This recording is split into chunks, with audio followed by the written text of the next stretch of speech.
Peace to the family. Peace to the family. Thanks to everyone tuned in to today that will be tuning in. Uh, Let me refresh my YouTube and see if we good. Kofi, you got something you want to say to the family, man, before we get started? Nah, I just want to say, ATM Hotel, Duau, Modupe, Fatmo Lafayette, Fatmo EY Pele. Just appreciate everybody for tuning in and rocking out with us. Cool. All right, so man, yeah, thanks for everybody that's hopping over about to tune in or whatever, man. Please like the show, share the show. You know how I go again. ETM Hotel Herit Shawn, and welcome in peace. My name is Sean. Kofi and I are also members of the Seshu Mani Metanetra crew, and we are also Mossi Warrior clan members. So today, well, this week, um, Kofi can attest to this. I went back and forth between uh, what I will present today and what I did not want to present, or vice versa. And it's kind of like a flip of the coin because I had one presentation that I've been done with 2 weeks ago, and then one that I ended a week ago, and I'm excited about both of them. But then a nerve struck recently, uh, which made me change the direction that I wanted to go.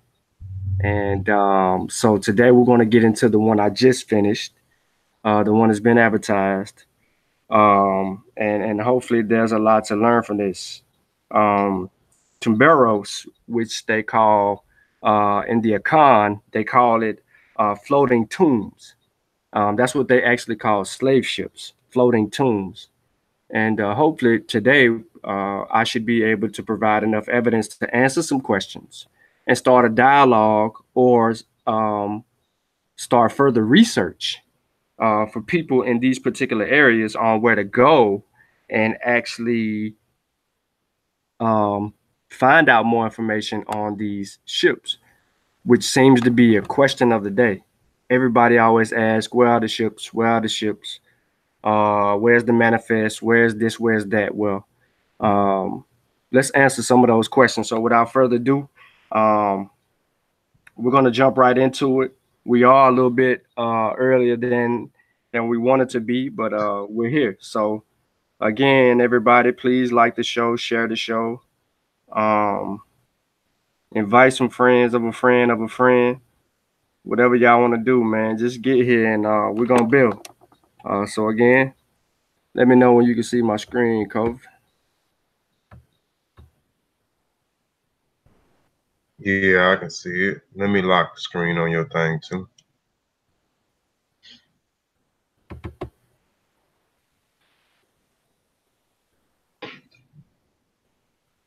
Cool. Shout out to everybody in the chat, man. Appreciate you guys. Y'all are always in the chat. But without further ado, I want to go ahead and present this information to you, and let's get to it. Let's get to it.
In a few lines scribbled at the bottom of the invoice they prepared, the Royal African Company agents at Barbados did the arithmetic for the voyage of the James. 372 captives sold by the company agents, 51 dead on the voyage from Africa to America, 7 delivered to Blake for payment of his commission. In all, 430 units of human property purchased on the African coast with the company's goods now were accounted for. Sale of 372 men, women, and children distributed to buyers in 50 transactions over the course of 3 days produced net proceed in currency, credit, and sugar in the amount of 4,834 pounds, 5 shillings, 6 pence sterling, and 156,400 pounds of Muscovado sugar. In the correspondence that accompanied the invoices, the sellers of human cargoes on the African market left another transcript as well as one that reveals some of the details of this final stage in the commodification of African captives. In this, as in any retail market, the fit between supply and demand was not self-evident, but rather was developed in the interplay between sellers, buyers, and the commodities themselves.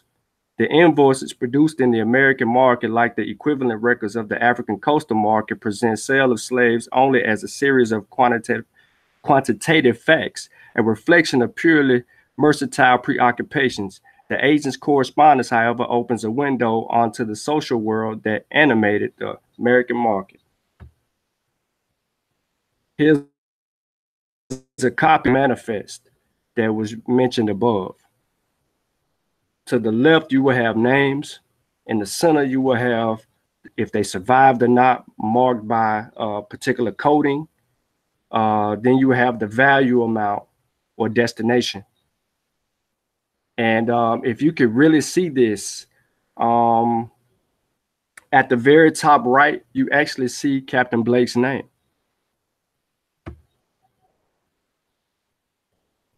As we do like any other time,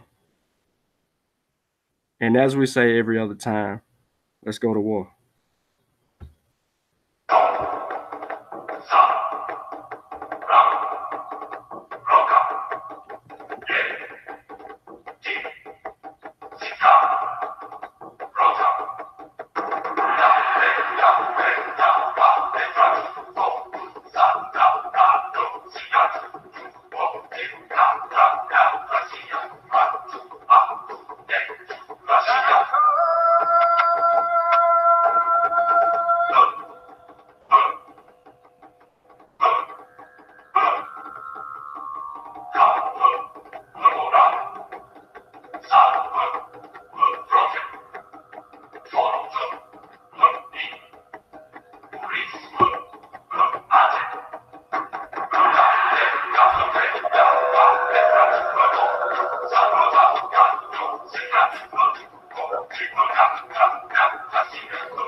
Let's go to war.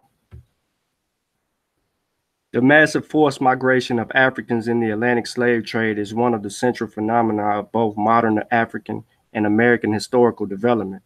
Some 10 to 12 million Africans were forced to cross the Atlantic, and about 1 to 2 million lost their lives in doing so. This is little question that this forced migration was one of the great crimes against humanity in world history. which was made no better by the fact that Africans as well as Europeans participated in its reward. Though all major Western European nations participated in the slave trade, essentially 4 nations dominated it. From the beginning to the end were the Portuguese, who eventually moved the most slaves. Second in importance were the British, who were the dominant shippers of the 18th century. Next came the Dutch and the French, the former predominant in the 17th century and the latter in the 18th century. Following these main traders were those of every other nation, from North Americans and Danes to Swedes and Germans, with most being moderate or short-term participants.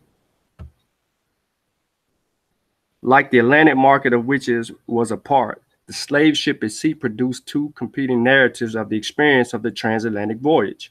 The dominant European narrative, that of merchant investors, represented the ship, the height of maritime known as seascape, and the instrument of commerce that carried human cargo from African sites of production to American sites of conception. As the African captives lacked the culture of maritime travel, the ship produced in them an experience of motion without discernible direction or destination. On the ship at sea, the logic of commodification reached its nadir. It was here, on the ocean crossing, that the practices of commodification most effectively muted the agency of the African subject and thereby produced their desired object, an African body full, alienated, and available for exploitation in the American marketplace. The slave ship at sea produced an African narrative of persistence and often lonely attempts among the captives to continue to function as subjective beings, persons possessing independent will and agency, women who exhausted themselves to death in their fertile efforts to attend to the needs of their infants, captives who helped care for one another when disease and variable struck, and strangers who facilitated communications between speakers of mutually unintelligible languages. By such simple acts, all demonstrated the determination required to live as a human being rather than exist as an object aboard a slave ship at sea. Additionally, African captives confronted the problem of the European merchant ship itself, which presented them with challenges both physical and metaphysical. With regard to physical challenges, it carnivorous signaled an eerie emptiness demanding to be filled, a powerful and dangerous capacity to consume.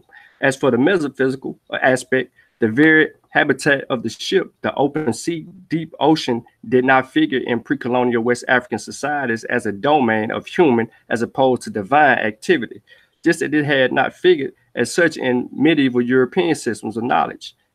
In its guiding principle, the proposition that life can be lived at sea, the ship presented an oxymoron.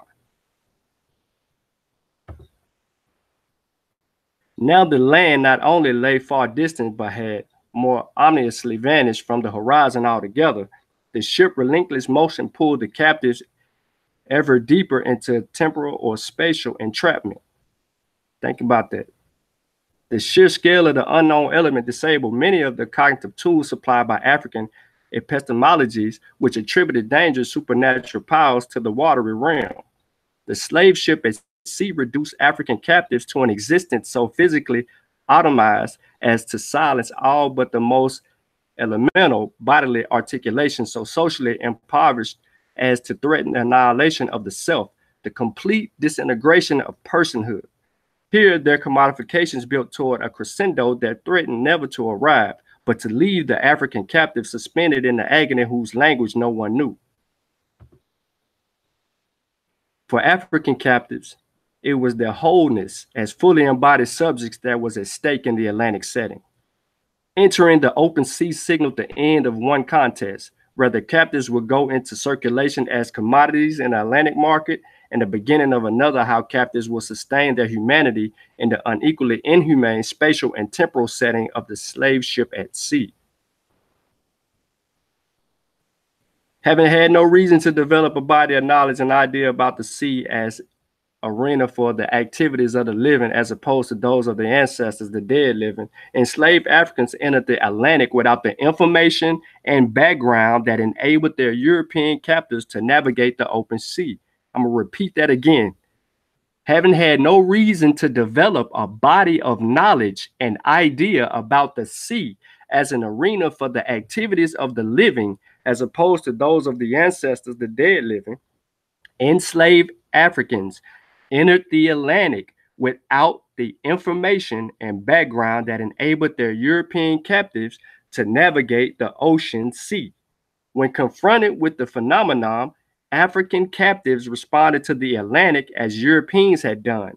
They made it knowable in their own terms, but the conditions of their Atlantic experience shaped the process, just as the particular conditions of maritime exploration had shaped the integration of the Atlantic into European culture and consciousness.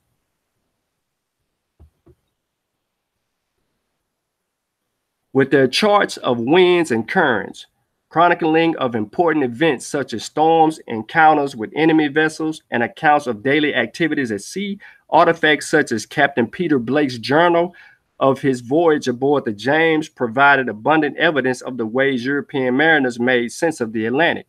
Apply statistical analysis, epidemiology, and modern biological science to have proved important tools for historical interpretations of the ocean crossing. But neither the European nautical instruments of that era nor Western historical explanation can help us fathom Africans' own understanding of the Atlantic and the slave ship traversing it. We can be sure, however, that for early modern people everywhere in the Atlantic basin, the initial encounter with the Atlantic as an arena for human activity was profoundly transformative. No group No group of early modern Atlantic sea travelers had greater experience on the Atlantic than the European mariners. I'm going to run that back. No group, and I mean no group, of early modern Atlantic sea travelers had greater experience of the Atlantic than European mariners. Over the long course of Europeans' gradual reach into the Atlantic, generations of sailors developed a rich maritime culture all their own. From the knowledge and skills of observation and interpretation that enabled the old salts to find meaning in the mysterious events at sea, the navigational science of maps, charts, and tools of measurement was distilled, an acquired body of knowledge without which the European westward expansion would not have been possible.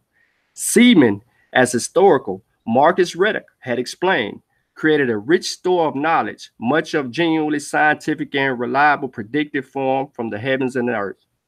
Now, there's a question about, well, there's information that says that Africans aborted ships and taught these people how to get to the West.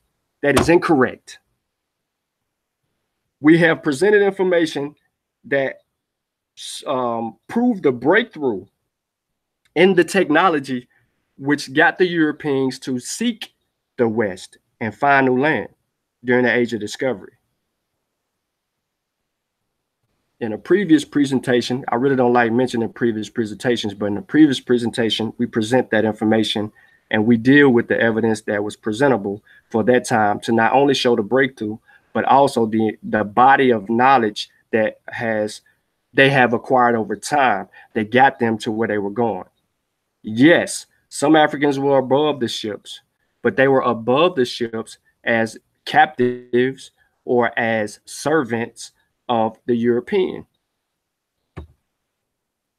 The structure of African involuntary migration was distinguished most by the general impossibility of such informational feedback. For persons who witnessed life in the Atlantic world and returned to Africa to tell about it represented a tiny minority when measured against the millions of deportees whose voices could not reach Africa's shores. With no network of communication linking their experience in the Atlantic worlds, the African captives who boarded European slave ships carried a range of expectations shaped by the interplay of their own beliefs regarding the men who had purchased them and whatever rumors circulated among the coastal communities about these strangers and the land from which they came. For African immigrants, as we have seen, the slave ships was not just a setting for brutality and death, but also a locus of unparalleled displacement. As the sight of the land grew faint, or as the land disappeared suddenly on a closing of the hatch, the disorientation that for many had begun with the process of procurement on the African coast became more marked. Out of sight of land, enslaved Africans commenced a march through time and space that stretched their own systems of reckoning to the limits. By the time Europeans began to colonize the New World, voyagers to the West were confident that their journey would follow a linear path with known beginning and end points. European seamen translated the land-based systems of time and space reckoning of medieval Europe to the wider temporal and spatial context of life in a new Atlantic world. Hourglasses and astrolabes measured time and space, and applied mathematics and geometry turned these into the Cartesian coordinates seamen used to recognize place in the seemingly formless arena of the sea. Ship captains like Peter Blake could know when their ships had reached designated spatial coordinates at sea. Virtual landmarks such as the equator and whether 6 months or a year had elapsed since their departure from England. Measured against this standard, the dramatic dimensions of the displacement Africans experienced as they moved farther out into the Atlantic, their own knowledge of time and place repeatedly losing its utility, can be grasped at least intellectually. Now, once they had on board ship, the African captors measured time at sea as best they could by marking the cycles of the moon. The rising and setting of the sun and the moon's regular appearance were familiar markers, but without a template for ordering time in this maritime area so distinctive from the landscape from which they have been torn, Africans struggled to maintain their bearings. Counting the moon cycles, they knew what time it was by the agricultural calendar that had ordered their lives, whether it was a time to harvest or a time to plant. But that information did not help them know where precisely they were, how far they had traveled, how to situate this place in their own mental maps of the world.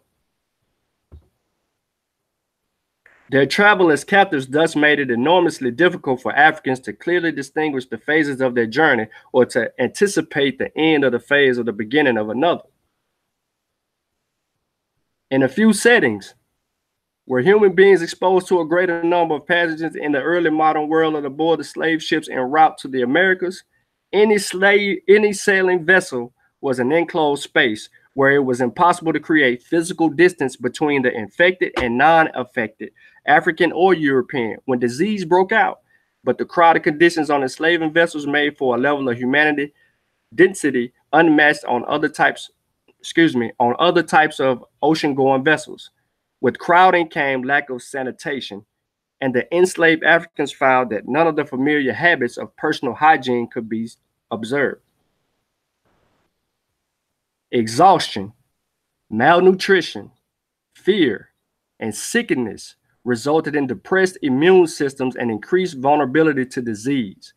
Particularly among the African prisoners, crowding, poor hygiene, and often contaminated food and water supplies together made the slave ship a breeding ground for airborne pathogens, smallpox and tuberculosis, as well as those spread via fecal to oral pathways, bacillary and ambiotic dysentery, or by direct physical contact, which they call yaws. If you're familiar with yaws, it'll come up in a lot of arguments with people who claim to be indigenous to something. The spatial dimensions of Atlantic and the relatively slow pace of oceanic travel in the age of sail meant that the assault on health was sustained without relief for the duration of the sea voyage. The Atlantic passage was above all else a test of African endurance, with no known end in sight. Every African who boarded a European slave ship brought his or her own strengths and weaknesses to the encounter, a reflection of life that had preceded expulsion into the Atlantic. The basic nutritional profile of the commodity of the origin distinguished inhabitants of the Gold Coast. For example, whose primary staple crop was maize, from those of Biafra, whose primary crop was the less nutritious yam, and the particular events that carried individual men, women, and children aboard the European ships made of varying combinations of exhaustion, injury, hunger, exposure to contagious disease, and vulnerability to pathogens that were endemic to local African populations. That's a key. Within every cargo, some were more physically or emotionally exhausted, some more nutritionally deprived, and some more vulnerable to illness than others. Conditions thus made the slave ship a deadly place, so much so that in Africa, the language of death became part of nomenclature for it. Slave ships were called Tumbeiros. In the 18th century Angolan trade, for example, a term historians have translated as floating tombs or undertakers. The symbolism of the tomb was used to designate the personal involved in the activity of slaving. Other historians have translated Tumbeiros to mean bearers to the tomb, finding it used also to refer to those who brought slaves down to the coast. Now, for the most part, though, historians have described the slave ships' lethal nature the same way the slave traders did, by calculating the number of dead. Indeed, as long as the transatlantic slave trade has been a subject of intellectual inquiry, mortality, and quantitative measurement have functioned as a key in which scholars have labored to unlock the secrets of the slave ship and expose to the view the stories that have played out below the decks. By tallying the dead to measure the toll of voyage on the African life, we have made that body count the most potent symbolic measure of the horrors of the Middle Passage. Now, a great deal has been learned from the data of mortality aboard the slave ship, but overall numbers and our interpretation of them correspond only loosely to the ways African captives experienced and understood shipboard mortality. Narrative texts like Blake's journal, written aboard the James, offer another window onto the slave ship at sea, one that helps us recognize the limitations of quantitative analysis. This alternate analysis of shipboard mortality and alluding to the temporal and spatial realities of African captives' transatlantic voyage puts the statisticians' numbers back into context in which death occurred. So we're going to take a look at Peter Blake's 1675 journal. This is a key piece in this presentation, as it holds the key to unlock other information in the future, especially for people who refuse to acknowledge what happened. On the 6th of September, 1675, Peter Blake penned the following in his journal. This day I had a nigger, I'm going to just translate it straight up. A nigger man departed this life who died suddenly, coming just over a week since the first captives have come aboard the vessel on the 28th of August. This first death of an African aboard the James occasioned the beginning of a supplemental documentary recorded Blake would keep within his journal. Notice I said journal with 2 L's because that's how they wrote.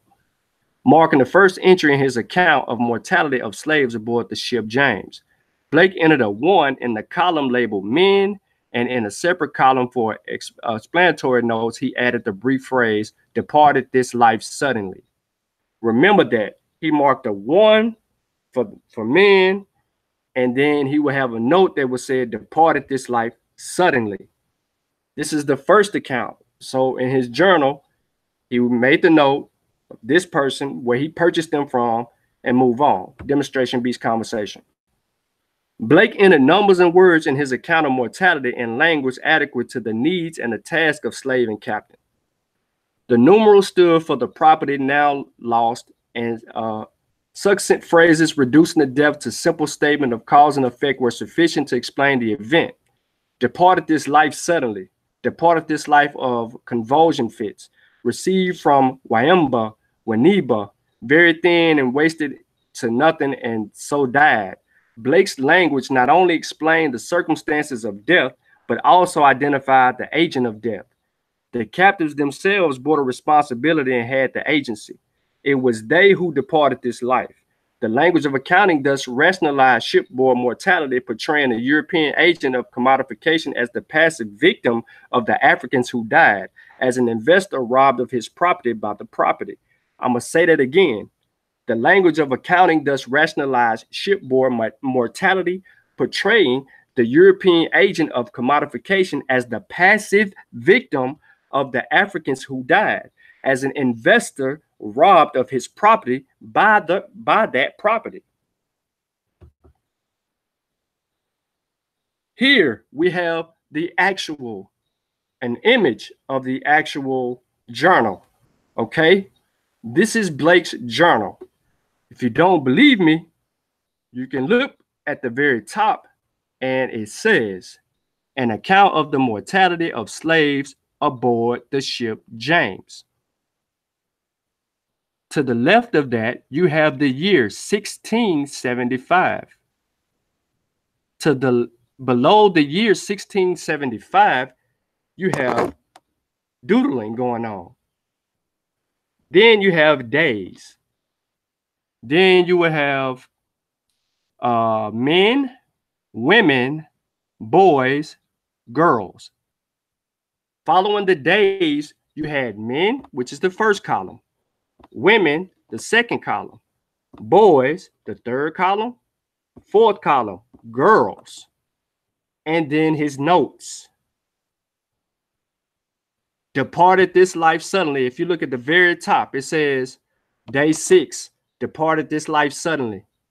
This is a primary document. This is all the evidence that one needs. Now, later in this presentation, I will show you where you can go. And you can go in the archives and you can start looking ship for ship. We can put all the pieces of the puzzle together. This way we can get out of our own way. Death represented not just a discrete event, but rather a shift in social relations that had wide reverberations. Why did death weigh more heavily on one group of captives than another?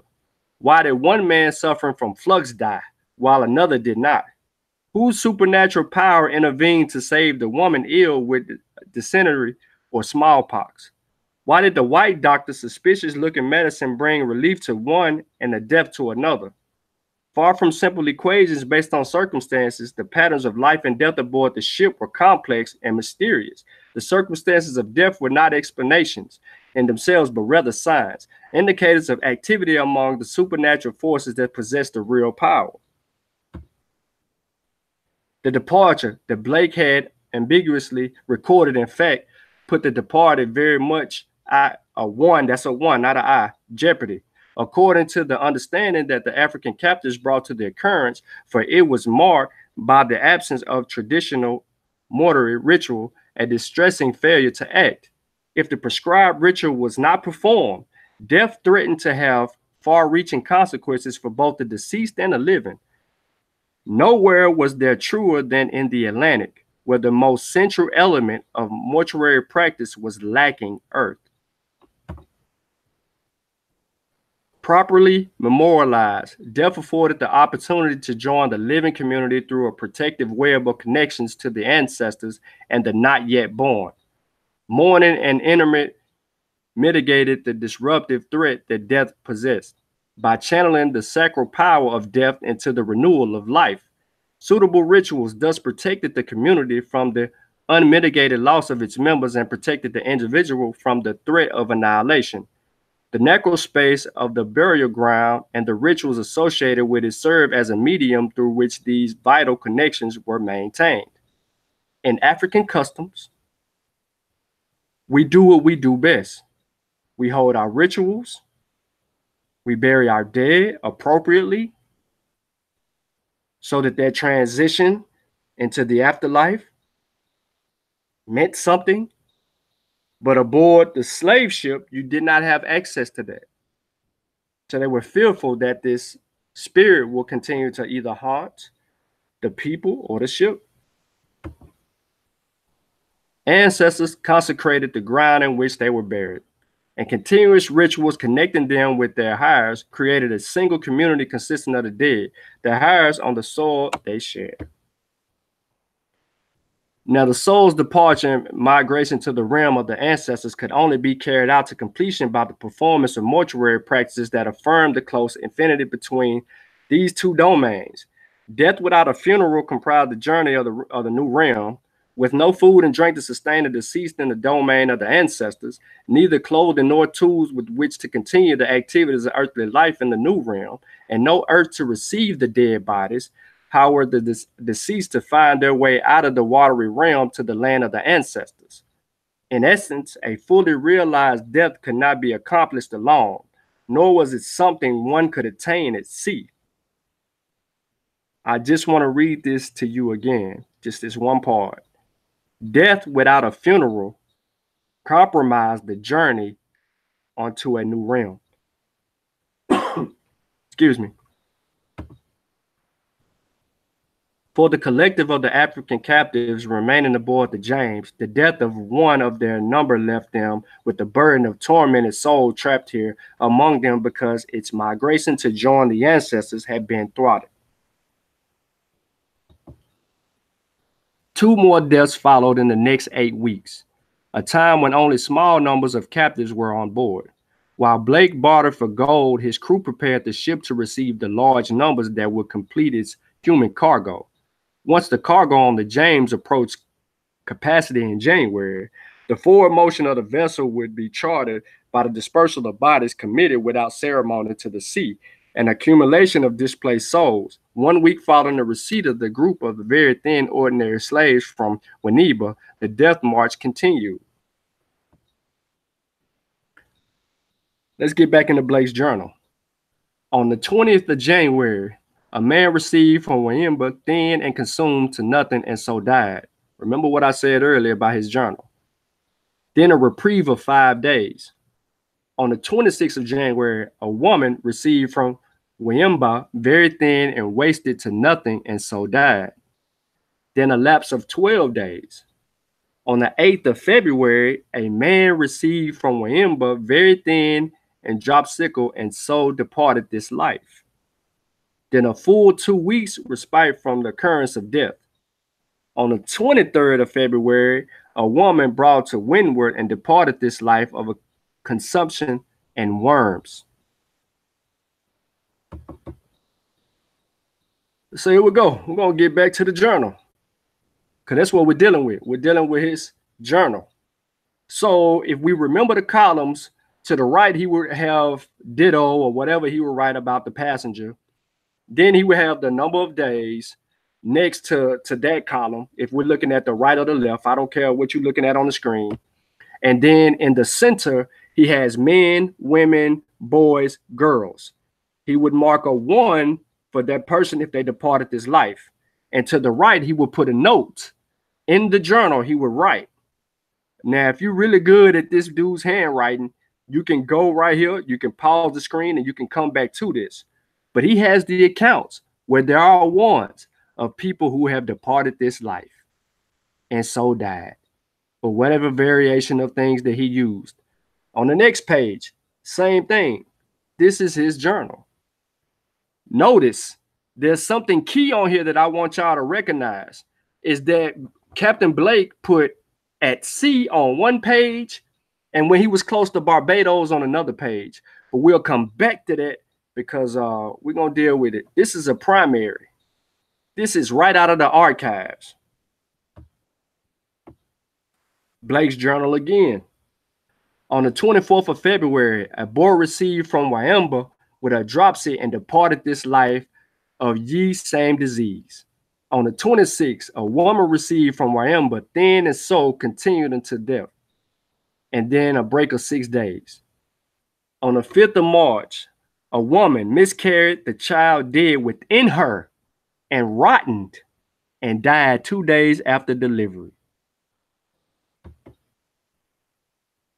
Back to his journal again. And he all over the place. Now this page looks different because these notes are different. This is an actual part of it for trading reasons. We'll get to that.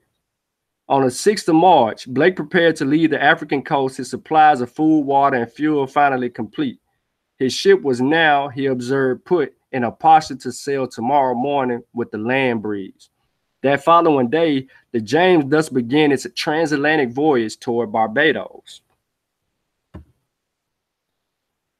With the land fast disappearing in its wake, the James carried his cargo of captives forward into the open sea. The last point of spatial reference vanished once the ship was surrounded by an empty horizon on all sides. Only the vessel itself offered fixity and the sense of place. Its scale dwarfed by the unbounded expanse of ocean. The ship became, in this astonishingly unearthly realm, a world unto itself. Following the death of the pregnant woman on the 5th of March, the captive's first month at sea continued with a stench of 7 days, during which no one perished aboard the James. No longer was death at sea a novel occurrence, but thus far it had targeted the people from Winneba with a persistence that could not have gone unnoticed. The pattern continued when the procession of departing souls resumed. So this is James' journal again. on those accounts and the days that he would write about certain things. This is not pertaining to the deaths or anything like that. He would just basically his daily activities. You know, as you can see on each page, if you go to each day, Thursday, Friday, Saturday, Sunday, Monday, it all says this morning, blah, blah, blah, blah. This morning I found my blah, whatever. We can see that much and we can continue. You can go back and you can pause it. And if you're really good at this dude's handwriting, you can figure out a lot of what he is saying in these journals. Unless you want to go to the National Archives and actually order the journals and get hard copies of the journals and be able to get a closer look and understand it. And I'll show you guys how to do that as well. So Blake's journal continued. On the 13th of March, a man received from Wemba. On the 15th of March, a man received from Wemba very thin and fell into a flux. Some more days in his journal. Now, this gentleman, Blake, aboard the ship James, he wrote methodically every day about something that took place. And he documented well. Now, the reason for this journal is because it allows the people whose cargo it is to claim insurance or to get paid insurance on any lost cargo. Remember, they didn't say slaves. They considered you cargo. People looking for slaves when they should be looking for cargo. These journals exist basically on every ship because when insurance was a big deal, a loss of a slave ship, whether it be a revolt on board and the ship ended up being sunk into sea and the whole ship was lost, insurance companies will pay those claims, which is one of the main reasons why we can't really hammer down on the insurance companies' evidence of paying these ships. And yes, it should be records. If they haven't destroyed it, it should be records. And those records we don't have. And if we had that, that's another piece to the puzzle that would be tremendous. As the slave ship made its way into deeper waters, the daily cycles of land and sea breezes gave way to the more random and powerful winds and ocean swells on the open sea. Not long after the land disappeared from view, crewmen on board most slave ships began to remove the iron shackles that the enslaved men had worn for weeks and sometimes months by time. Let me repeat this, because we have this image or this narrative that we were on board these ships, we were shackled, and we were in very, very tight spaces where we could barely breathe, right? That's the narrative. But as the slave ship made its way into deeper waters, the daily cycles of land and sea breezes gave way to more random and powerful winds and ocean swells on the open sea. Not long after the land disappeared from view, crewmen on board most slave ships began to remove the iron shackles that the enslaved men had worn for weeks and sometimes months by this time. When our slaves are aboard, wrote Thomas Phillips, we shackled the men two and two while we lie in port and in sight of their own country.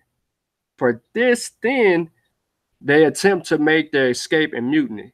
But when we come to sea, he explained, we let them all out of their irons. They never attempted to rebel, considering they should they kill or master us, they cannot tell how to manage the ship or must trust us, who would carry them where we pleased.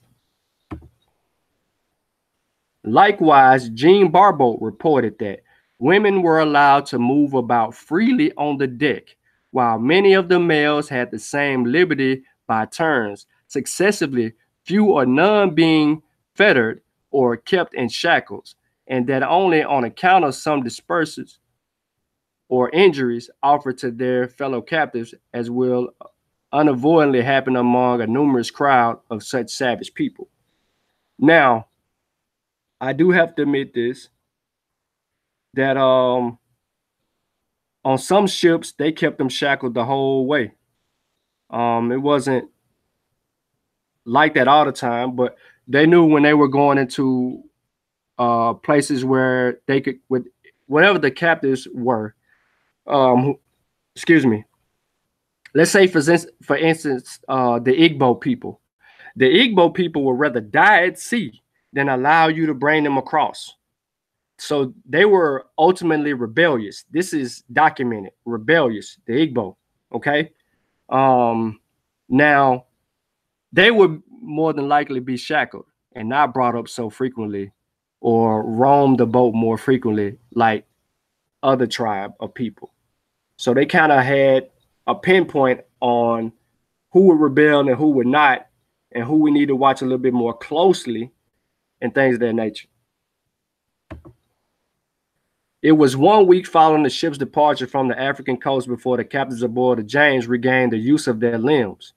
In the midst of storm of 2 days, duration and sufficient strength to cause the main topsail yard to break, Blake decided to remove the shackles that bound their arms and legs. This day, Blake wrote, as the tornado continued with much thunder, lightning, and rain on the 16th of March, I put all my slaves out of irons.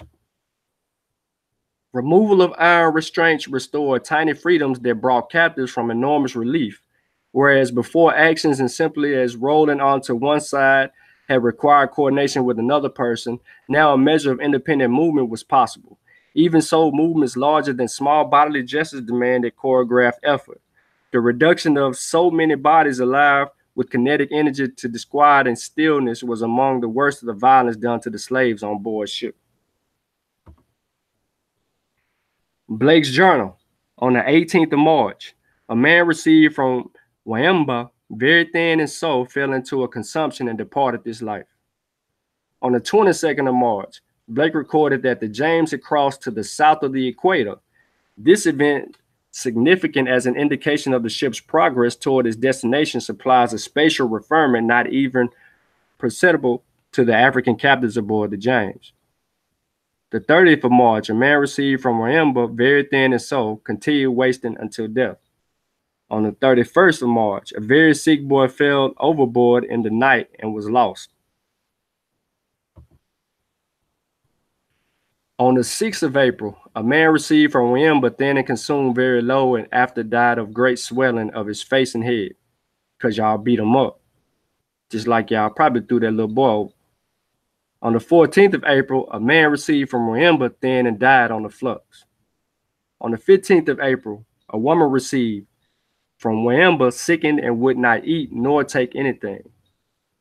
On the 16th of April, a man brought by me and died on the flux. On the 17th of April, 2 men, the one received from Wamba and died of a flux, the other received ditto, who leaped overboard and drowned himself.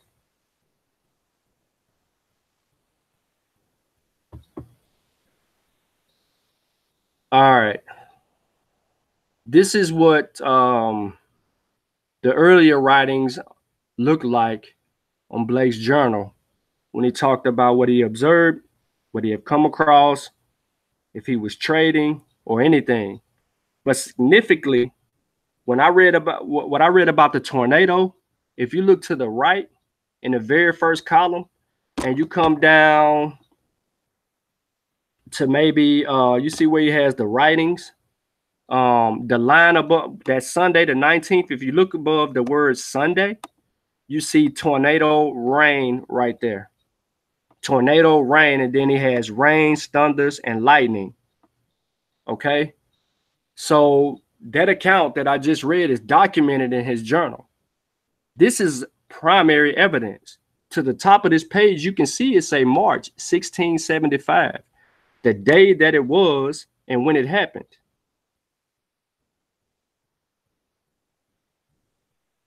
I don't think that y'all realize what is in front of you right now. And I don't think that, maybe some people do. I don't want to belittle anyone and say that, but the people that act like this never happened, this is a primary document. This is an eyewitness account. This is the truth. This is no sugarcoating, no romanticism, none of that. This is the path. So instead of an overall presentation on tens of millions that you guys get caught up in, I said, let's walk slow. Let's take one account. Let's deal with this account. Then we can move on if we want and go to another account and deal with this account. You don't have to believe me. It is right in front of you. Everything that I'm reading is coming from this man's journal. I don't have to make anything up. I don't have to say nothing crazy. I don't have to say nothing to make you think. I just have to do what somebody told me to do. Let the primary evidence speak for itself. Let's move on, because I can continue to talk and I don't want to hold nobody up. The second man chose his moment to act in the afternoon hours. The ship's boat quickly pursued him, a stout manslave to trader's eye. But just as they came up with him, Blake wrote, he sunk down, and the coxswain run down his oar between his arms. The man would not take hold of it, and so drown himself. 13 weeks had passed since he had boarded the ship, and in this time he had seen 17 bodies committed to the sea, 13 of which belonged to the people who also had boarded at Winneba. Why did that slave choose to take his own life? Did he seek to follow someone to whom he was connected by kinship? Did he somehow trust that his journey beyond the ship would lead to communion with his ancestors, although he had violated prohibitions against suicide? Or was it his choice to accept a different fate? Was his refusal to take the oar extended to bring him back to the ship a choice to risk the external wandering of his soul, rather than remain in limbo of a ship that could sustain neither life or death?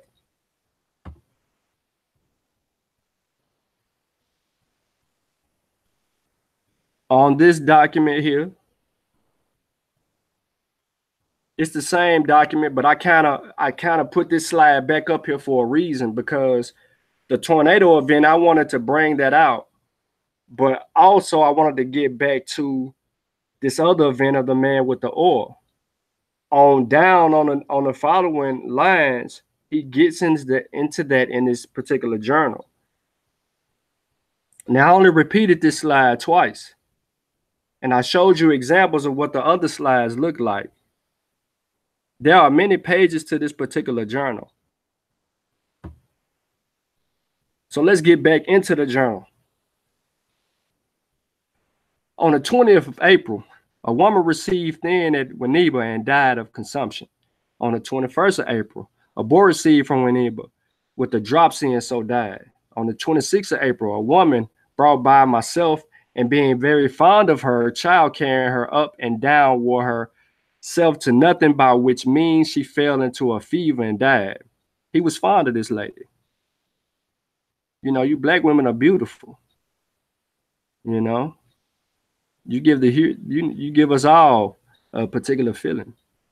On April 27th, the ship crossed the equator for the second time, sailing once again in the northern latitudes. The James had reached another milestone in the transatlantic voyage. On a westerly tack, the ship now approached the Americas. So as we have gone through his journal, we have charted the months that it took him to reach the equator and then to come back across the equator and in sight of the Americas. Captives who had not lost track of the moon's phases knew that the ship was entering its third month at sea. Meanwhile, Blake turned his calendar to the month of May. At that point, those who had boarded the ship at other Gold Coast ports like Armesa and Amaba, if I said it wrong, forgive me, and Aga, began to join the community of the deceased. Look those up. Let's see if any one of those names that I mentioned with an A can be found in the Americas. Remember, the slave trade is in reverse. Also, that was a claim. Okay, so back to the journal. We're on a different page now. We in May. Looky. May 23rd, 24th, 25th, 26th, 27th, 28th, 29th, 30th, and 31st. And on Thursday in 1667, we deal with that. So we're just gonna keep on building. These are all from James. I'm throwing all this out there because this is journal from 1675 to 1667. This is him all the way. All right. So May 1st, the man and woman both received from Enobi departed this life of a flux. On the 2nd of May, a woman received from Agar and departed this life of a flux. On the 3rd of May, a man received from Waniba and departed this life of a dropsy. On the 4th of May, a man received from Mr. Baldwood at Amessi and died of a fever by living in the ship's longboat in the rain in the night, which no man knew of, for he went into her privately. On the 5th of May, a woman received from Waniba, very thin and old, departed this life of a flux. So Blake's journal, as we continue, on the 8th of May, a woman received from Waniba with a dropsy and departed this life of the same disease. On the 9th, a man bought by Miet and a Mobi and departed this life of a flux. Now these people, he's telling us where these people come from and how they died. These are not all from the same place. He's getting them from different regions. What could that mean? What could that mean?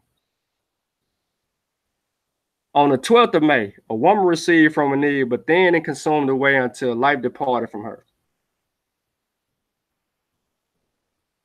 On the 13th of May, 3 men, one received from Waniba thin and departed of his flux, another received from Anamaba, I'm botching it, and died of the cramp in all of his joints and all of his body, being lately recovered of the flux. And the third bought by me and also died of the cramp.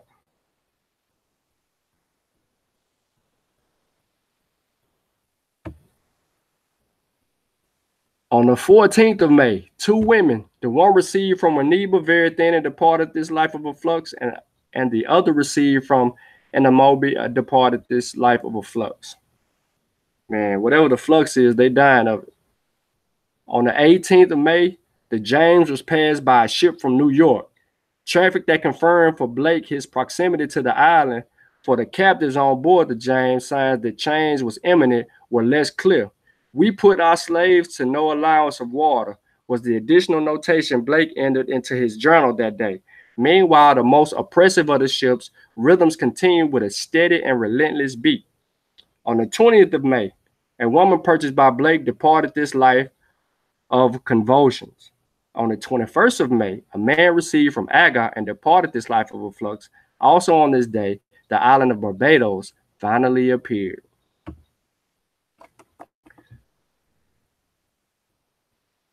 Knowing I know it's the flu, y'all. I'm just playing. It's the flu and influenza mainly is what it is. But yeah, Lorenzo, you're right. Knowing the average crossing time from his African port of departure to the Caribbean, a skilled ship captain paid close attention to the passage of time in the Atlantic and aligned his vessel with the latitude of Barbados when the calendar indicated that it was time to begin searching for the tiny island silhouette on the western horizon.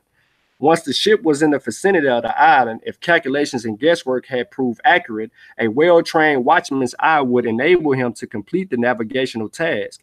Even after it was positioned in the correct latitude, the vessel that carried Colt to Barbados in 1631 tacked wearily for several days before the island was sighted in the small hours of the morning by a lookout whose cry of land signaled the successful completion of the voyage, 40 days after the departure from England. Sale of the captives delivered on the James began 4 days after the ship arrival on the 25th of May, by which day 4 more captives were dead. By the time the 17 unsold refused slaves left the ship on the 6th of June, another 7 persons had expired. In all, 51 had perished aboard the James. During the 9 months it had served as a waterborne prison for African captives. On the average, 20% of the Africans carried into the Atlantic in the 17th century died at sea. and 40% of the cargoes experienced mortality levels above the benchmark. Seen through this lens, mortality among the captives aboard the James appears notable benign. Since captivity on the James proved considerably less deadly than aboard of the ship navigating the Atlantic at this time, 51 people who died on the ship leave only a faint mark in the slave traders' comparative calculation of loss. Now, mortality on the Atlantic produced a crisis of enormous proportions as Africans labored until the cumulative weight of these deaths that remain unresolved. For the Akan captives, the James was the site of a relentless accumulation of incomplete deaths, each one holding its own tragic meanings. And trapped Africans confronted a dual crisis: the trauma of death, the inability to respond appropriately to death. This indirect violence arguably was the most abject experience of the captives' Atlantic crossing. The cost for Africans of that crossing cannot be adequately represented by any statistics. More fundamentally, on the sea voyage, even the African dead were enslaved and commodified, trapped in a time space in which they were unable to fully die.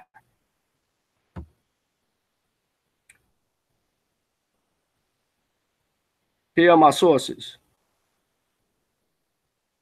the National Archives and Peter Blake, the Discovery Service, Smallwood's book, The Saltwater Slavery, a Middle Passage from Africa to American Diaspora. The documents for the transatlantic slave trade come from the transatlantic people who actually put these online for those. Not all the documents, they only have some pertaining to this particular bill. Then we have African slavery in Latin America and the Caribbean.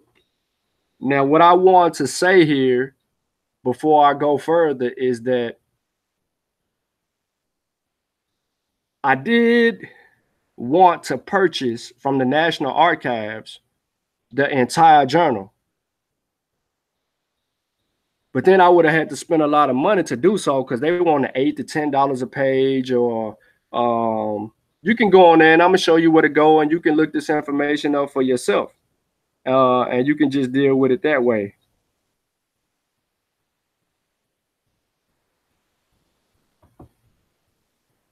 You can go to Google and you can type in Journal of Intended Voyage, or you can type in ship's log by commander, or you can just go to the National Archives. If I'm you, I'm going to go in Google, I'm going to put in the National Archives. And when you put in the National Archives, use the top where you see the reference is T space 70/1211. Okay, that is going to take you to a specific part of James's journal. All right, it's going to have the date 1675, it's public records, it's open documents. It's giving you an example here of what it looks like if you go to the National Archives. Now, why am I doing this?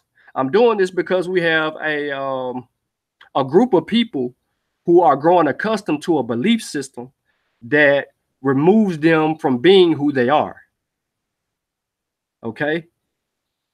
Now, this cluster of people that present themselves on social media sites as aboriginals or indigenous to this land are rejecting the fact of their ancestors being African.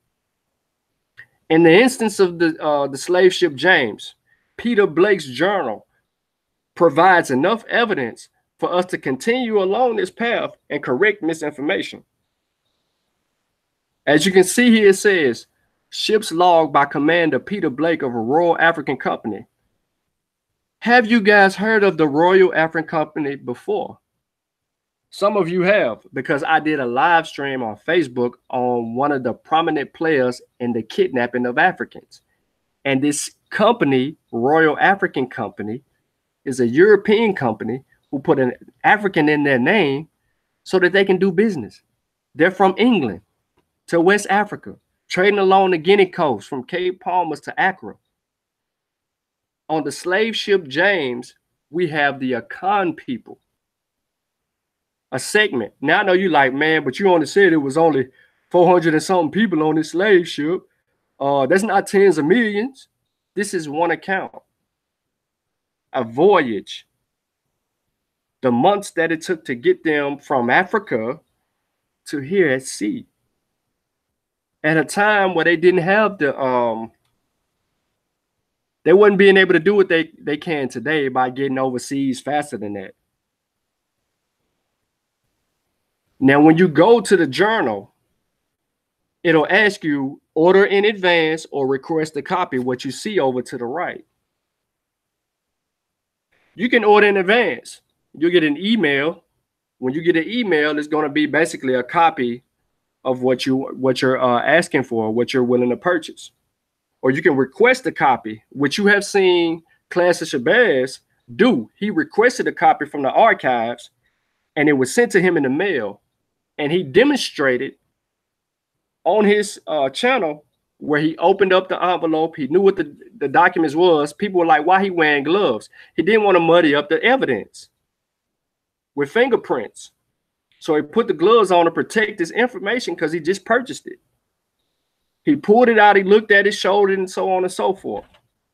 So that's how this whole thing goes. And that's how you got to look at this.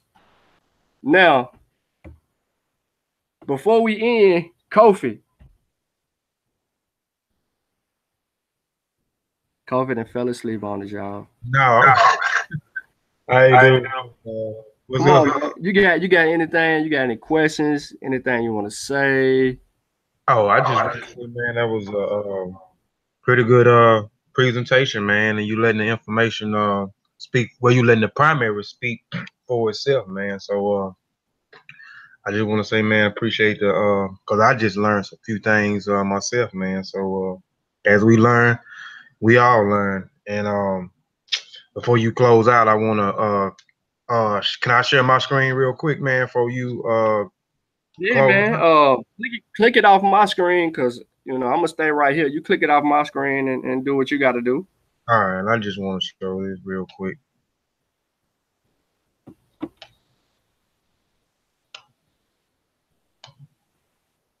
Excuse me.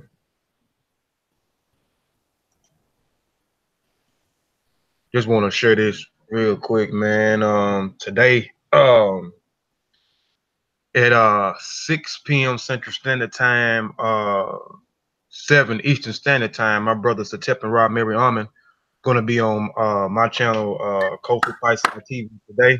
He's gonna be he's gonna be presenting his first presentation, which is called The Battle of Kadesh, and we're gonna kind of be doing this thing where we're gonna go from the Mossi Warrior Clan channel. We're gonna do something from the Mossi Warrior Clan, and we're gonna come back a few hours later for the next couple of weeks and do some presentations on my channel, the Kofi Paisa TV channel.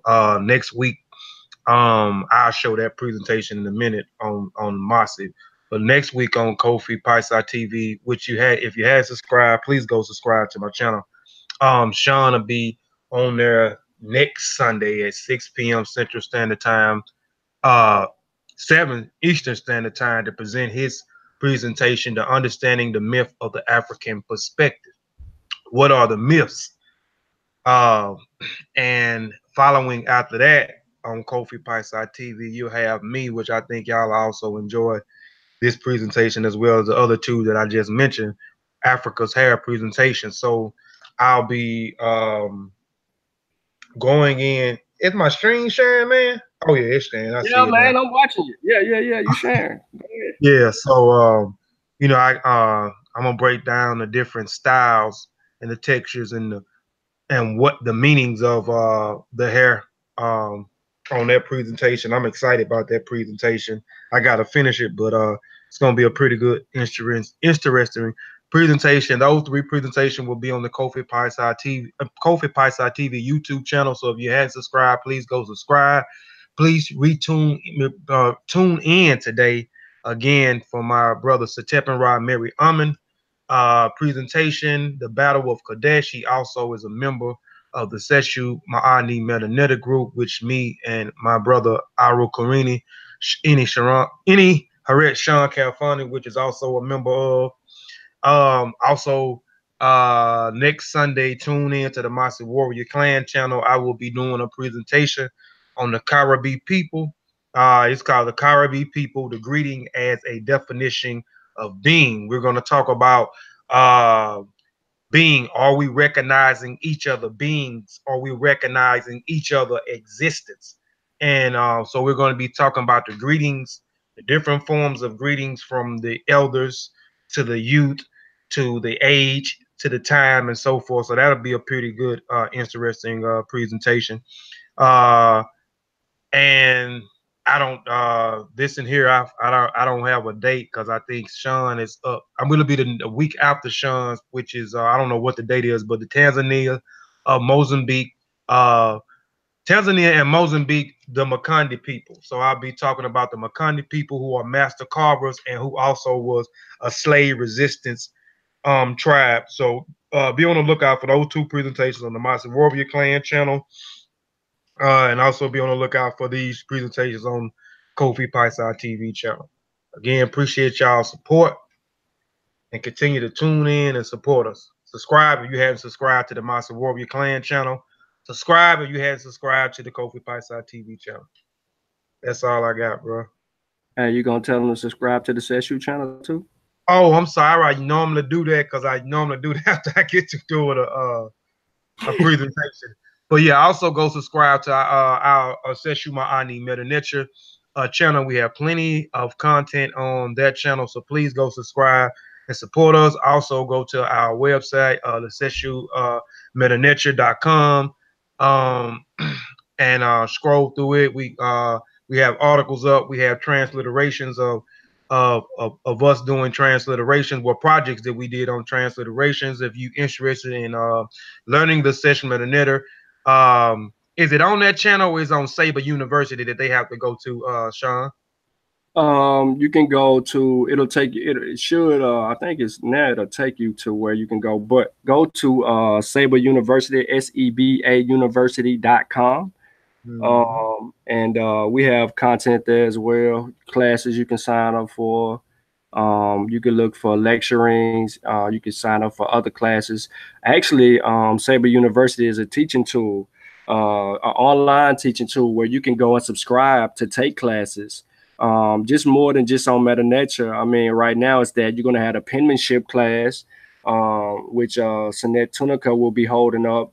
Sabre's going to be do that class, but he's going to be transitioning with other people teaching the session Meta Nature, the intro to the beginners, and doing a grammar. So we're going to have the beginners class, the grammar class, and a penmanship class. And then you're going to see other active teachers in our community, such as members of the Amara Squad, teaching on African spirituality. That's in the works. Brother Ben, you got a SAR with works coming, Sanjeti with works coming.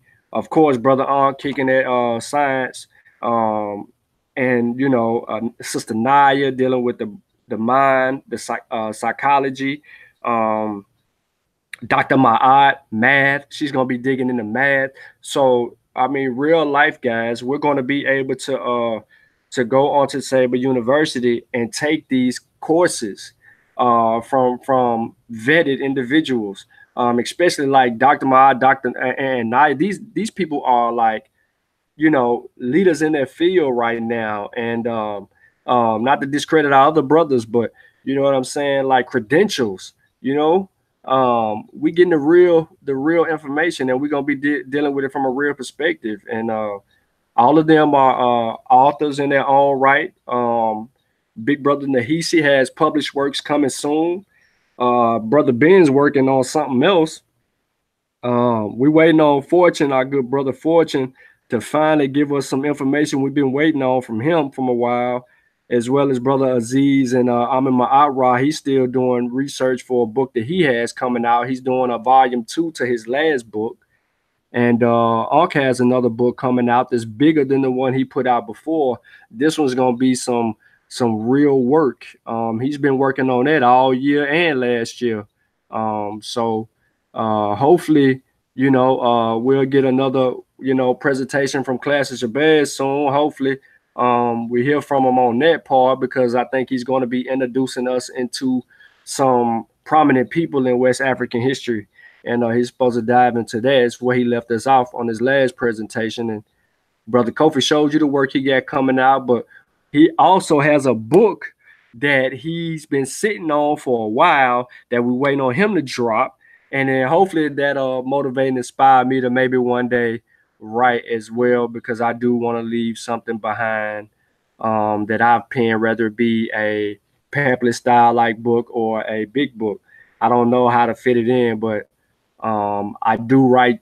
I do have a journal that I write. I do have published articles or whatever you want to call them, blogs or whatever that I have put on Voices of Fire website. So, Kofi, I don't know. I think we touched everything, man. You got anything else? Oh nah, man. Yeah, but yeah, just be on the lookout for us, man. We working. We gonna continue to hopefully, put out a good work. And hopefully soon I'll drop my my book. Maybe hopefully I'll drop my book before the end of the year. That was the plan, but I'll see if I'm gonna drop it at the end of the year. But for those that want to let information on the book, you can go to my channel, Kofi Parkside TV, and look at the video, the 75 names of Ra. A lot of that information comes out of my book. That's why I got most of the information from out of my book. So if you want to check out what my book is about, go look at that 75 names of Ra and the understanding of him presentation, and it'll give you a brief on what I'm talking about on there. But that's all I have, man. Again, I appreciate y'all for supporting the Mossi Warrior Clan channel. I hope that y'all continue to support us. I hope we are not letting anyone down in the community. And Modupe and Moriri. All right. So on that note, please go click on Kofi. If you're in the chat or you can see the live chat, click on Kofi Parkside TV. It'll take you to his channel. Go subscribe, because later on this evening, as he mentioned earlier, Sin Ra Mary Amen will be going live and presenting a very good bill. And on that note, y'all know how we rock out.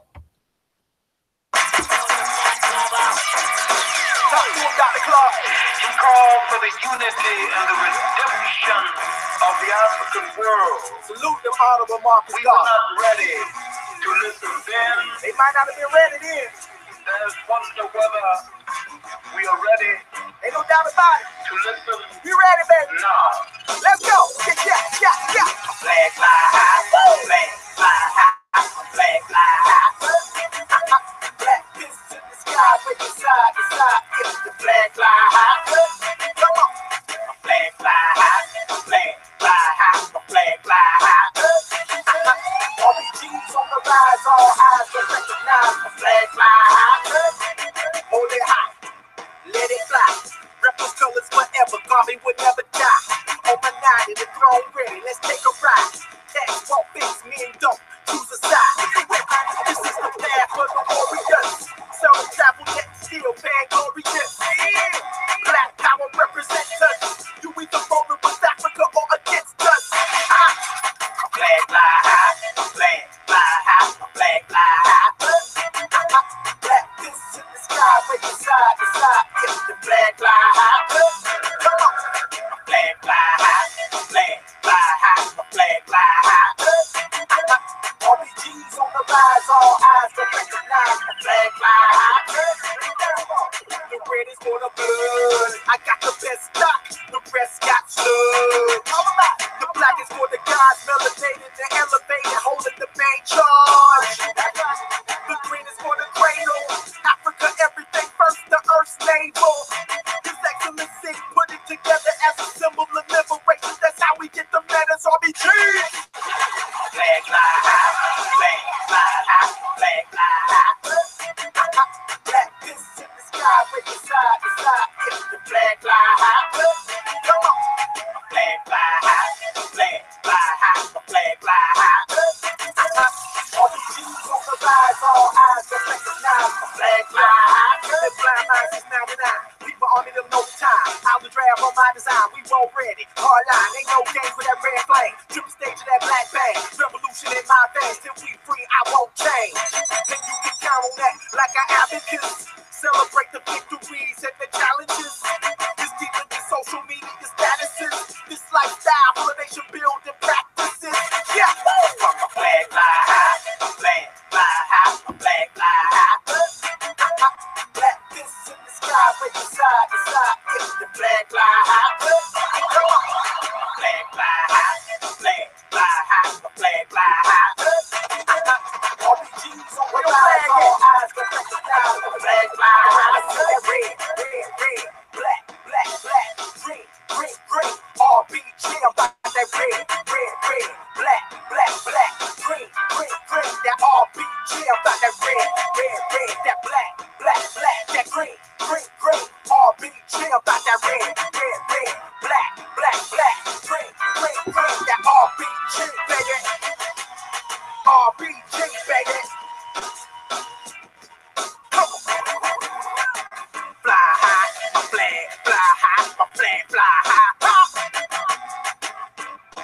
Shout out to all my RPGs worldwide. Doing this thing garbage style, you know what I'm talking about? Yeah.